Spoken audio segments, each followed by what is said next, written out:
mein Kopf woanders. Zum ersten Mal seit über 35 Jahren gehen mehr Polen zurück in ihre Heimat, als nach Deutschland kommen. Ich habe das Gefühl, dass Deutschland einfach stehen geblieben ist. Und Polen hat sich einfach weiterentwickelt und in vielen Bereichen Deutschland einfach überholt. Ich verbinde meine Zukunft mit Polen zu 100%. Ich will da auch eine Familie haben. Für die deutsche Wirtschaft ein Problem. Ohne die polnischen Mitarbeiter würde es so das eine oder andere Logistikunternehmen in Deutschland nicht geben. Schau auf mein Kompass, mein Glück liegt woanders. Warum wollen viele Deutschland hinter sich lassen? Weil alles ist zu teuer, das ist das Problem. In Polen ich habe Gefühl, ich kann alles. In Deutschland ich habe Gefühl, ich kann nicht. Polen scheint mittlerweile für viele Rückkehrer die bessere Zukunft zu versprechen.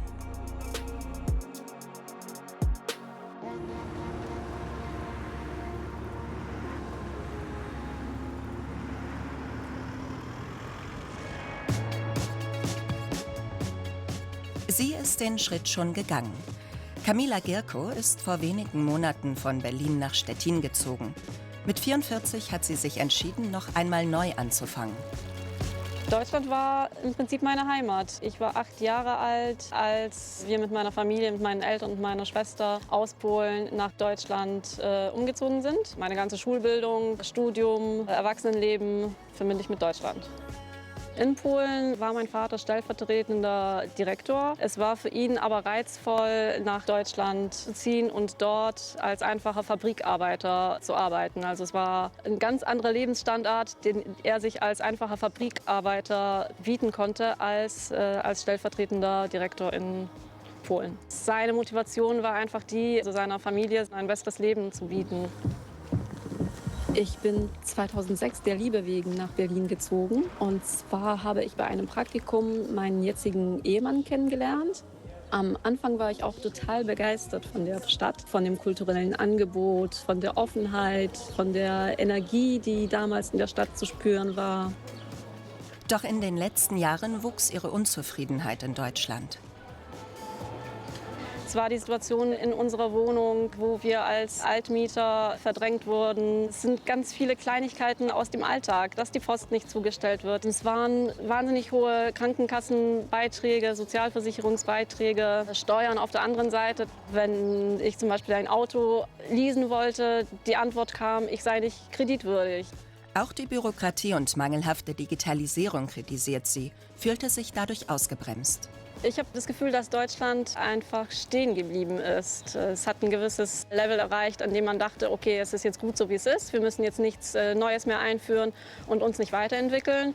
Und Polen hat sich einfach weiterentwickelt und in vielen Bereichen Deutschland einfach überholt.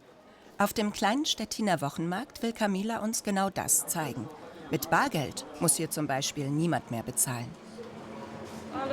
Heute nehme ich Kefir. Selbst die kleinsten Beträge sind auf dem Markt gar kein Problem. Super, danke schön. Frische Milch holen wir noch.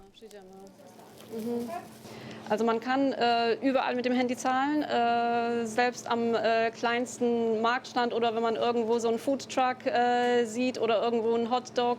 Überall kann man praktisch entweder mit Karte oder auch per Handy zahlen.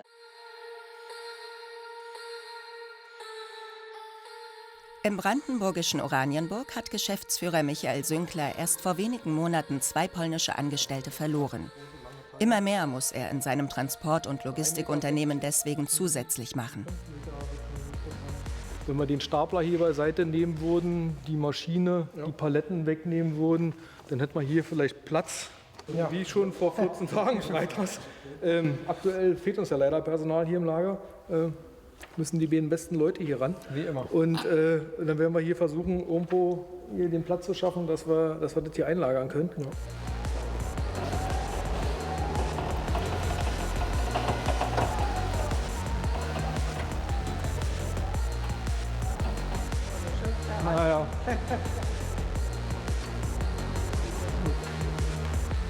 Ja. Also polnische Mitarbeiter sind für uns immens wichtig, gerade in der Logistikbranche. Bei uns ist der Anteil knapp über 50%. Es gibt Kollegen, die arbeiten mit 80 bis 90% polnische Mitarbeiter.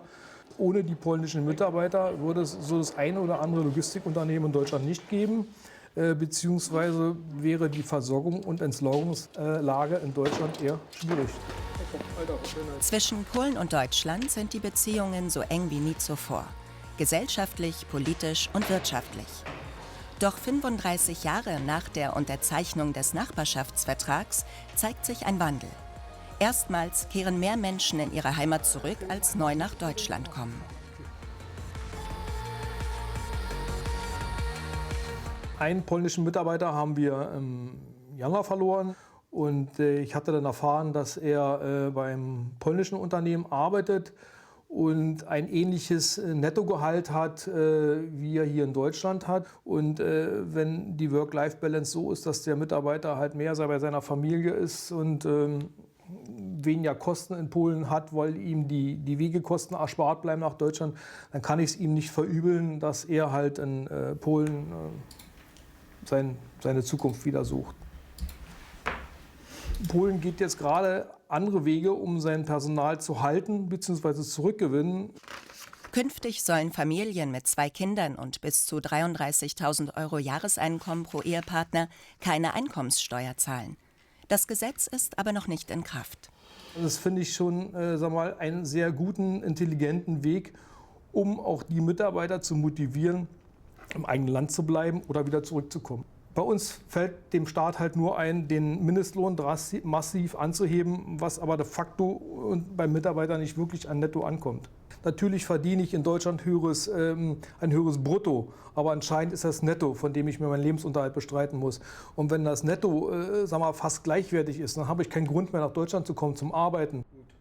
Dabei könnte er qualifizierte Arbeitskräfte sehr gut gebrauchen. Aber Kapazitäten haben wir ja leider keine mehr. Ne? Haben wir zu viele Aufträge oder haben wir zu wenig Aufträge in dieser Woche? Ja, wir haben ausreichend. Wir könnten eher noch ein Auto gebrauchen. Okay, aber wir haben ja leider kein Personal. Leider nicht. Nicht nur die Abwanderung könnte für Michael Sünkler ein immer größeres Problem werden. Auch das immer weniger nach Deutschland kommen verringert seine Chancen, schnell neues Personal zu finden. 2 Wochen durch. Anna, auf die Anzeige als Lagerist hier bei uns am Standort, wie viele Leute haben sich da aktuell bis jetzt gemeldet? Bis jetzt hat es auch noch nicht so viele. Es haben zwar schon relativ viele die Anzeige besucht. Ja. Über 500 Besucher hat die bis jetzt. Ja, und okay. wurde auch schon 14 Mal sozusagen geliked, dass jemand die merkt. Aber ich kann ja mal hier einmal draufklicken. Bis jetzt haben sich 5 Leute drauf gemeldet. Okay. Beziehungsweise das ist seit über einem Monat, Toni. Das ist natürlich keine gute Ausbeute, wa? ja. Und wie sieht es bei der Kraftfahrerstellenanzeige im Raum Leipzig aus?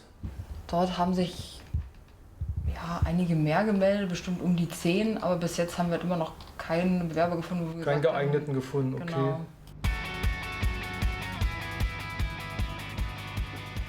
Einen weiteren Mitarbeiter wird er wahrscheinlich in Zukunft verlieren.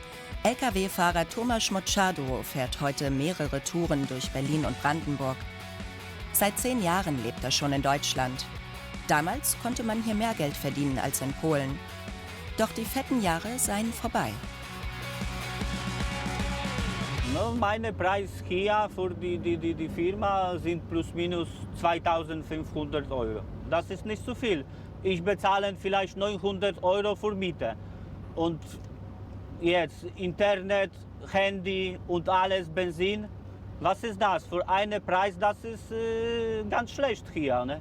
Gott sei Dank, ich bin gesund, meine Frau auch ist gesund. Ich arbeite und meine Frau auch arbeitet. Das ist okay, dann ein bisschen Geld sparen jeden Monat. Aber das ist nicht so viel. Denn ein paar Jahre früher, dann ich die Geld viel sparen. Aber für den Moment, das ist ganz weniger Geld, ganz weniger. Weil alles ist zu teuer, das ist das Problem. Der Strom ist hoch, die Benzin ist hoch, alles Produkte ist hoch. Viele polnische Leute fahren zurück nach Polen, weil in Polen ist ganz weniger Personen, sind viel Arbeit und die Preise für heute sind die gleiche, wo ist hier. Mittlerweile wartet der 38-Jährige eigentlich nur noch auf den richtigen Zeitpunkt, um in seine Heimat zurückzukehren.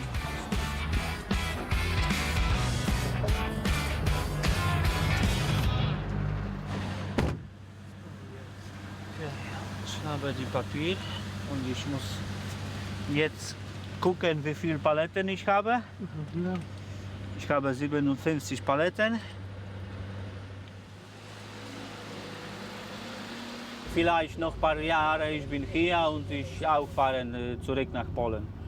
Aber meine ganze Familie sind in Polen. Ich habe eine junge Tochter, sind 11 Jahre und meine Tochter erste muss alles Schule macht hier fertig und dann ich fahre nach Polen.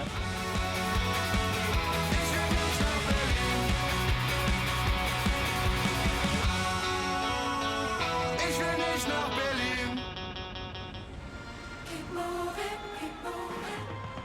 Der Gang von Deutschland nach Polen. Das war die vergangenen 4 Jahre Alltag von Philipp Panek. In seinem deutsch-polnischen Jurastudium pendelt er immer von Fakultät zu Fakultät über die Oder.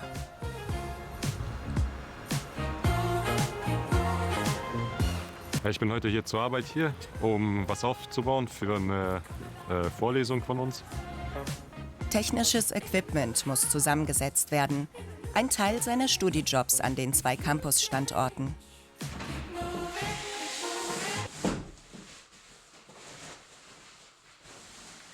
Ich bin an der Uni an 2 Jobs angestellt. Einmal als wissenschaftliche Hilfskraft eben hier am Kollegium Polonicum. Oh, das ist ein bisschen schwer. Genau, und das andere Mal bin ich an der Viadrina, an der juristischen Fakultät angestellt als Studiereporter. Also ich begleite einfach die Social Media oder einen Social Media Kanal von der Uni. Philipp ist in Deutschland geboren und aufgewachsen. Seine Eltern allerdings sind aus Polen. Es ist keine Aufbauanleitung in der Verpackung, so wie es eigentlich sein sollte. Zu Beginn seines Studiums hatte Philipp dieses Ziel: Karriere machen in Deutschland. Am Anfang wurde gefragt, in der ersten deutschen Vorlesung, was wir mit Jura erreichen wollen. Und da hat ein Professor gesagt, ich weiß nicht mehr welcher: Wenn wir Gerechtigkeit erreichen wollen, dann sollen wir uns fernhalten.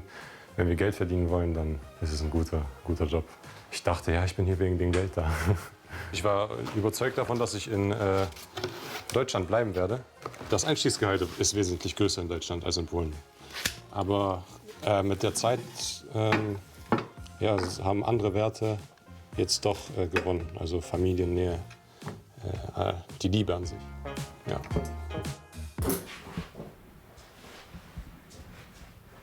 Meine Eltern sind nach Polen gezogen und ich habe halt gar keine Familie mehr in Deutschland, halt, die dort lebt.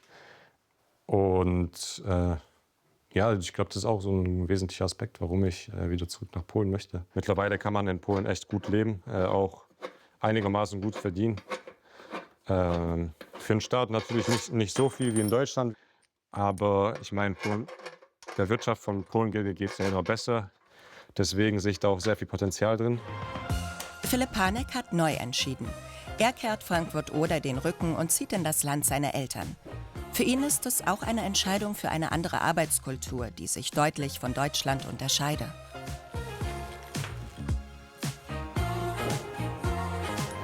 Dass man von Meeting zu Meeting geht, ohne da etwas wirklich festzusetzen. Das nervt mich ein bisschen. Da habe ich das Gefühl, dass es in Polen eher ist. Man hat etwas zu erledigen und man macht es einfach.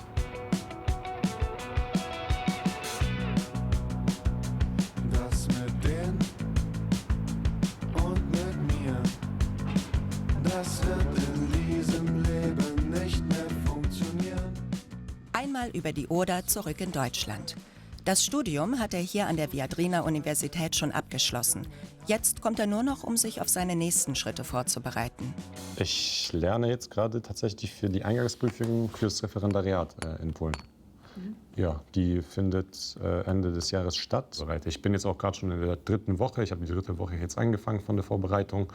Und ja, heute ist Zivilrecht. Die nächsten 3 Tage ist Zivilrecht von Artikel 1 bis 117, glaube ich. Doch Philipp will nicht bis Ende des Jahres warten, um erst für die Prüfung nach Polen zu ziehen. Er will so schnell wie möglich zu seiner Familie. Deshalb sucht er parallel einen Job, um sein Referendariat zu finanzieren. Ja, ich bin aktiv am Bewerbungen raussenden an viele Kanzleien in Posen oder auch in Warschau teilweise, um halt einen Arbeitsplatz zu kriegen in Polen, damit ich endlich so den ersten Fuß fasse in der Arbeitswelt. Es gibt eine, mit denen war ich schon im Januar im Kontakt, die wollten im 2. Quartal die Stelle nochmal belegen. Das ist eine deutsch-polnische Kanzlei, da könnte ich also sehr gut mit meinem Profil reinpassen und die auch gut unterstützen.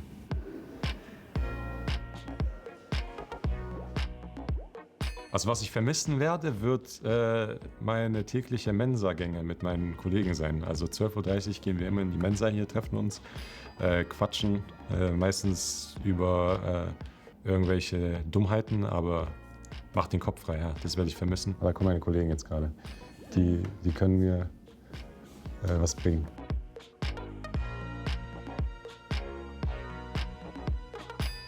Warum haben die so Angst? Die können auch reinkommen. Willst du auch reinkommen? Ja. Schön. Hallo, mein Name ist Philipp. Ich studiere Jura. Ja, sag mal, Viktor, findest du es schade, dass ich nach Polen gehe? Ob es schade findest? Ja. Ja, klar. Ja? Worten, billiger Arbeitskraft. Das meinte ich auch, was der sagen wird. Ja. Danke dir. Doch klar ist, für Brandenburg und Deutschland bedeutet Philipps Umzug eine wichtige Fachkraft weniger auf dem deutschen Arbeitsmarkt. Nur eine Woche später gibt es dann tatsächlich News. So, Freunde, ich bin jetzt von meinem ersten Bewerbungsgespräch. Ich bin ein bisschen gestresst, aber ich gehe auf jeden Fall guter Dinge da rein. Ich habe mein Studium erfolgreich abgeschlossen und ja, jetzt heißt es eigentlich nur noch, dass ich mich gut verkaufen muss. Ich gehe da auf jeden Fall überzeugt von mir rein und wir sehen uns nach dem Bewerbungsgespräch. In einer Kanzlei in Posen will Philipp seinen ersten Job bekommen. Wenn das klappt, könnte er schon in wenigen Wochen wieder in Polen leben. Zurück in Stettin bei Kamila Gierko. In Deutschland hatte sie als Dolmetscherin für die Berliner Justiz gearbeitet. Seitdem die 44-Jährige mit ihrem Mann nach Polen gezogen ist, arbeitet sie in seiner Firma. Zusammen planen und organisieren sie Ausstellungen weltweit. Was? Ja, die Brücke. Ich glaube, wir sollten dafür auch noch mal ein niedriges Podest bauen, dass es nicht so auf dem Flur steht. Ja, das sieht besser aus. Sie ist geheim, ich bin Handarbeit. Hier sei einiges einfacher geworden, denn anders als in Deutschland geht vieles digital.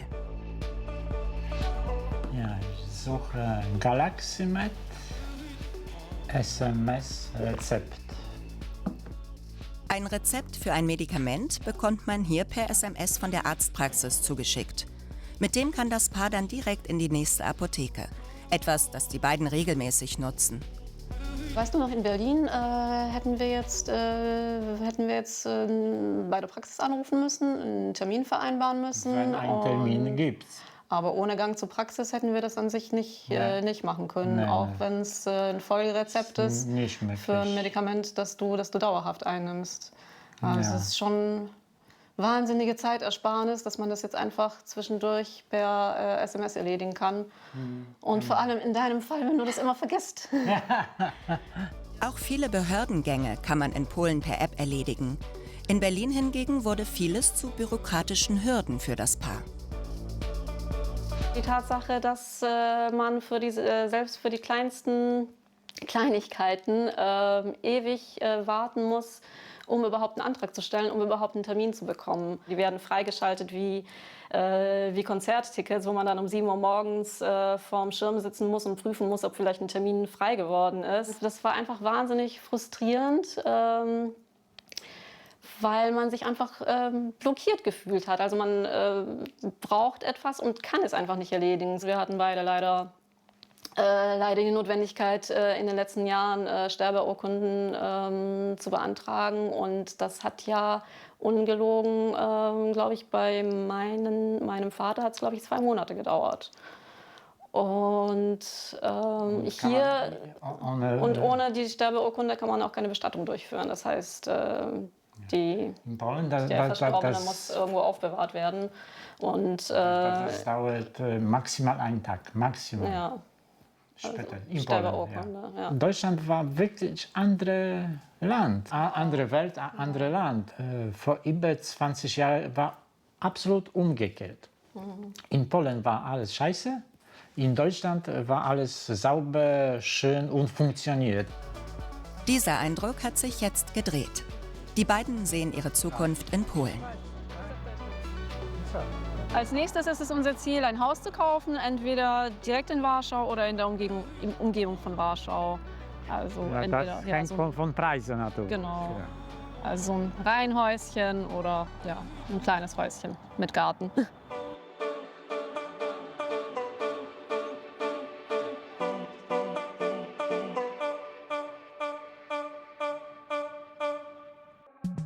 Woanders, mein Herz, mein Kopf, woanders. Ich muss hier fort, woanders. Bye bye und grad woanders, woanders. Philipp Panek ist zu Besuch bei seinen Eltern in Posen. Von hier aus arbeitet er so oft wie möglich, um auch bei seiner Familie zu sein. Kann es sein, dass das auf meine Studentenmail gekommen ist? Toto? Also es war mein Arbeitskollege und wir organisieren jetzt eine Konferenz im August, wenn ich richtig liege. Es hat sich der Termin noch nicht gerade geändert. Philipp, ich gehe in den Garten. Kannst du mir ein bisschen helfen? Ja, gib mir nur eine Sekunde, okay? Der 25-Jährige hat sich gegen eine Karriere in Deutschland entschieden, will stattdessen in Polen nahe bei seiner Familie seine nächsten Schritte gehen, pendelt noch so lange, bis er hier einen Job findet. So, bin da. Oh, super. Was soll ich denn machen? Kannst du hier halten? Mhm. Ich fahre morgen früh rüber wieder, ja? Ah, schade. Ich mag, wenn du da bist. Ich weiß. Oh. Würdest du mich nicht mögen, ne? Philipps Eltern sind erst vor 2 Jahren zurück in ihre Heimat gekehrt. Vorher haben sie über 30 Jahre lang in der Nähe von Stuttgart gelebt. Da ist auch Philipp aufgewachsen. Meine Schwester hat sehr geweint, als ich von Polen nach Deutschland umgezogen bin. Sie hat so geweint, sie hat gesagt, Alexandra, unser Kontakt wird verloren. Ich sage, nee, Aga, wir machen das so, dass es so bleibt. Ja. Telefonieren, am Anfang Briefe schreiben, ja, das war noch analog. Ja. Und besuchen, die waren auch oft bei uns. Schau auf mein Kompass, mein Glück liegt woanders. Ich habe mich die ganze Woche auf diesen Kuchen gefreut. Ja? Ne? Ja. Das ist mein Lieblings-Zitronenkuchen. Das hat meine Oma immer gebacken. Mhm.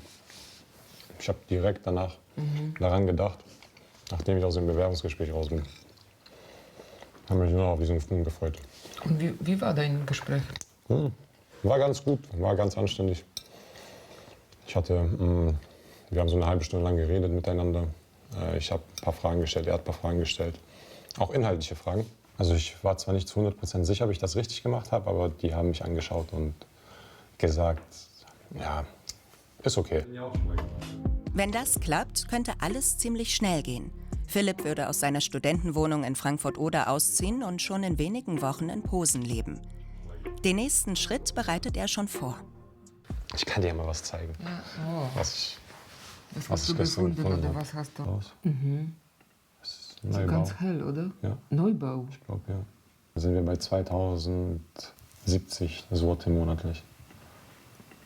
Das ist ganz günstig. Das ist aber sehr neu. Ich denke, die ist die schönste. Bis jetzt, guck mal, Bis das jetzt, Bad. Ich habe mal gehört, dass die Leute, die nach Polen ziehen oder nach Polen zurückkommen, bin ich nicht ganz sicher, die keine Steuer oder steuerfrei sind oder keine Steuer. Ja, das habe ich auch gehört. Oder? Also hier steht auf jeden Fall, dass es für 4 Jahre gilt und dass es für Personen gilt, die ihre Steuerresidenz nach Polen gebracht haben. Man musste 3 Jahre im Ausland gearbeitet haben. Ja. arbeiten. Habe ich ja. Hast du, ja. Philipp kann so bis zu 20.000 € einkommensteuerfrei verdienen. Weitere Anreize, um Polen und Polinnen zurück in ihre Heimat zu locken. Für den Übergang würde er aber erst zu seinen Eltern ziehen. Das Zimmer ist schon eingerichtet. Das ist so, wo ich wahrscheinlich jetzt für die nächsten 2 Monate da sein werde. Guck mal, Philipp, was ich gefunden habe. Ich hoffe, ich bin da überall angezogen auf den Bildern. Guck mal, da sind Bilder vom Asperg, vom Ludwigsburg, von der polnischen Kirche. Guck, Ja. guck mal, das sind unsere Hochzeitfotos. Ja. Das ist im Standesamt in Ludwigsburg. Ja. Ja. Oh, ich habe damals fast gar nichts verstanden. Gott sei Dank, die Tante Erika hatte mir übersetzt. Das ist in Posen, in der Kirche in Posen. Ja, noch mit dem Ludwigsburger Auto. Genau. Mit dem alten Audi. Mit dem alten Audi, ja, ja. Also mein Mann hat gute Arbeit gehabt. Er hat in einer Schule gearbeitet als Hausmeister und hat wirklich eine gute Stelle gehabt. Ja. Und wir haben auch schöne Wohnung gehabt, ja, mit Garten. Also wirklich, mein Leben in Ludwigsburg war wirklich schön. Ihr Mann ist mittlerweile in Rente. Alexandra Panek arbeitete vorher in Polen als Physiotherapeutin. In Deutschland hat sie in dem Job weitergemacht. Der Umzug, eine finanziell gute Entscheidung. Damals wirklich konnte ich mehr in Deutschland verdienen. Ja, weil in Polen war ungefähr damals war ungefähr 120 € ja, pro Monat. Und in Deutschland, jetzt weiß ich nicht mehr, wie viel war das, aber ich denke, das war diese Basis damals. Also ich denke, diese 320 € oder so für ein paar Stunden. Und hier in Polen war das für ganzen Vollzeit der Beruf. Ja. Also wirklich, das war Unterschied. Heute ist das anders.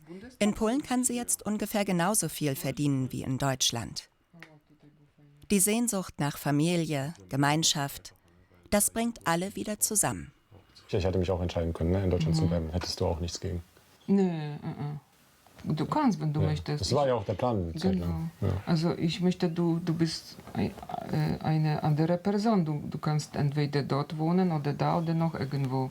Aber ich freue mich sehr, Ich weiß. Ja. ja, dass du jetzt dich so entschieden hast. Ja? Ich werde ja auch von euch immer unterstützt. Also. Oh. Mit dem Praktikum hat es zwar nicht geklappt, dafür fängt Philipp jetzt in einer Kanzlei in Warschau an. Ich sag der alten Welt adieu, auf Nimmerwiedersehen. Ich sag der neuen Welt hallo, ich werd nie wieder gehen.